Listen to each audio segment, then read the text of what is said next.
प्रवास करताना काळजीपूर्वक प्रवास करा. सगळ्यात महत्त्वाचं जी झीप आहे ना मॅडम, आता तुमच्या बॅगेची झीप ही पुढच्या बाजूला ठेवा. एक समजा मी एक चोर आहे, एक मी चोर आहे, तुमच्या मागनं आरामात चढताना हे करू शकतो. तर जी झीप आहे ती झीप पुढच्या बाजूला ठेवायची. गळ्यात चढताना गळ्यातला पदरा पूर्ण पदर गळ्यामध्ये टाका. लक्ष ठेवायचं आहे अजिबात. आणि टोटल तुमच्या मुलं जी लहान मुलं आहेत, लहान मुलांकडनं मोबाईल नंबर 8 करून घ्या आणि एक राहायचा पत्ता.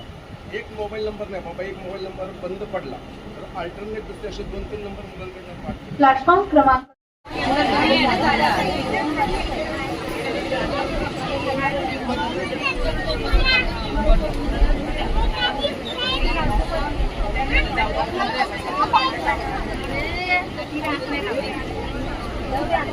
Gracias.